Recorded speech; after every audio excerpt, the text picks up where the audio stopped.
Gabby. So do you want to just tell us a little bit about yourself first? Sure, my name's Gabby, and I unfortunately sustained quite a severe accident, just gone 12 years, and that resulted obviously me having multiple spinal injuries and other injuries, including brain injury as well. Yep. However, I've tried to endeavour to maintain my level of activity as possibly as I can, given my current physical limitations. I don't like calling them disabilities, but my physical limitations. Yeah, well, yeah, I know from as long as I've known you that activity and being physically active is a really huge part of your life. And so how have you managed to stay active during COVID and some of the restrictions with COVID?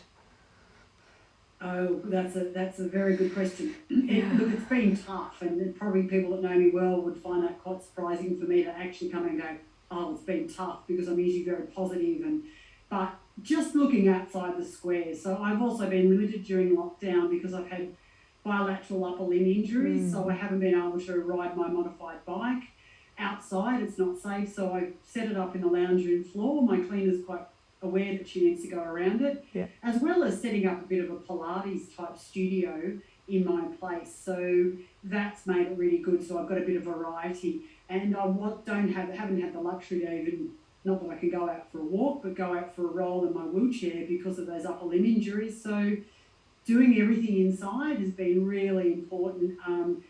Motivation's been tricky, but also I've made the best of the technology at hand by keeping connected with people with that. So that's something we can go on later, but that's been super important and a massive advantage.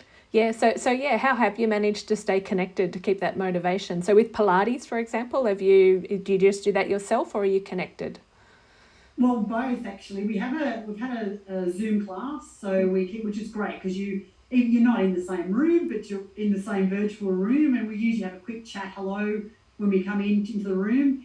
But also too, because of the lockdown conditions, the Pilates studio I use, it's a allied health provider actually. They have actually allowed us to access any other Zoom class rather than just our own nominated class. We're allowed to jump in any other class during the week, as well as getting an online physio access, which means we've got a program there we can also do at home that will be related to that week's topic of maybe the area they were focusing on for that week for Pilates. And it's all mat based, the Pilates, and that is a good thing for me because it allows me to keep mobile. And even though I hate getting up and down and off the floor, it gives me peace of mind that if I was to have a fall, I know I could hopefully get up unless I was injured. So that's really been really important. Okay, great. And then what about the cycling? How have you managed to stay connected with your cycling? Oh, that's probably a twofold, because one, I had a coach prior to obviously lockdown, but that was great because she wrote me a program to keep me on track, literally and almost literally anyway. And that's just set up on some rollers in the middle of my lounge room floor, right in front of the telly. So I've got it set up with a little bag on the side of the handlebars, and I've got the remote control for the TV and the fan, because you need a fan when you're riding inside because it gets quite warm. And also too, some of those tough days, because I just did a program for a fundraiser during 1 month, and that was very difficult to have to do it every day. So I would Zoom call friends. So while I was on the bike, I would have the selfie stick, and I would be calling them and chatting with them. And it's amazing. They always say training with friends is always the best way, and even virtually, it's still a great way to train and exercise and keep motivated, I think, because you don't realise when you're having a conversation how much time can fly. Yeah. How many kilometres did you end up doing in your 30-day challenge? Okay, so the 30-day challenge, I think I ended up doing 317 kilometres. Wow. In the 30 days, and I did 1,405 minutes, and that equates to, unfortunately, 23 hours and 35 minutes. If I knew it was that close, I would have gone for the 24, but I was still happy with that because I originally wanted to do 1,200 minutes, and the reason I set 1,200 minutes for that whole month was because 100 minutes for every year since my accident. So I thought that was, a nice figure to attain, and I well and truly did. Yeah, well done. Fantastic. And I saw some of your photos on your fundraising, so I loved your setup of your little cheer squad that you had along the way as well. That was great. Yes, well, living on my own, and you can tell I'm in lockdown because I was dressing up the teddy bears and getting them involved on, toy bikes and things. But yeah, just again, it's just making fun and making the best of the situation we have. And I realised definitely, certainly through my accident, since my accident, but definitely during lockdown, that there's no use fighting something that's out of our control. So I was literally rolling with it. Yeah, amazing. All right, so I guess now moving on to, thankfully, we look like we're heading out of lockdown and gradually restrictions easing a little bit. What are you looking forward to most about that? And have you thought about, is there anything you're preparing, I guess, from a safety perspective and getting back out and about again? Oh, look, it's funny.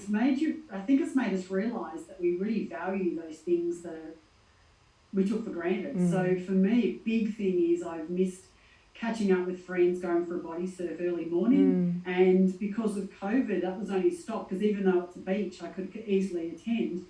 I need to have access to warm showers afterwards, because obviously I get so cold, and that was closed off because of COVID. And I attempted to do it once, and it was a disaster. So that would be great. And it's not just the physical activity, it's the meeting up with those friends. So those friends I would see at least twice a week just for that activity, unless somebody organised another social event.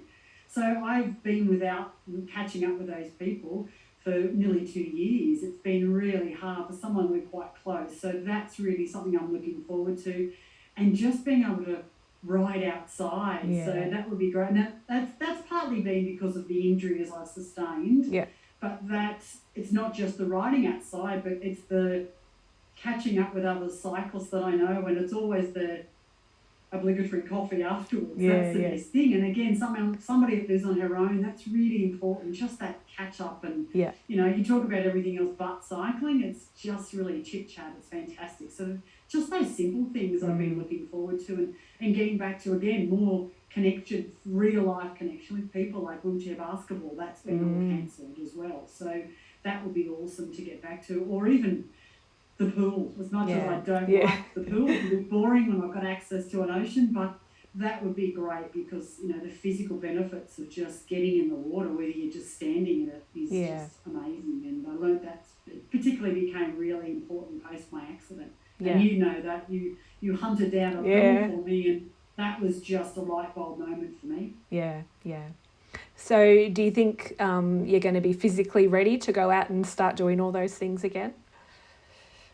According to the physio yesterday, not yet to do the bike riding, but I'm hoping the week after. I've even bought a fancy new outfit ready to wear. Are you serious? You didn't see me in this outfit, so it's very bright. So that's what's holding me back. I can't swim per se again because of the nature of the injury at the moment, but hopefully next week. But I'm allowed to get in the water, so I'm possibly looking at that tomorrow. It'll be the pool.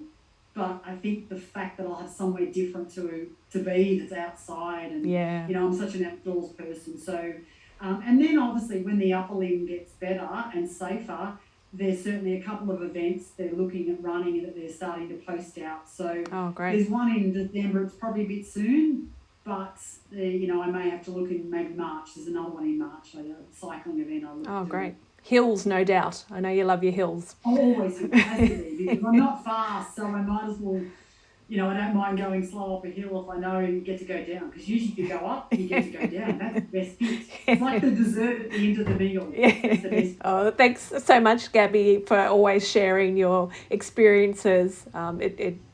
It's always wonderful catching up with you, and I know a lot of people will get a lot from how you've managed to stay active and how you continue to be active all the time. So thanks again.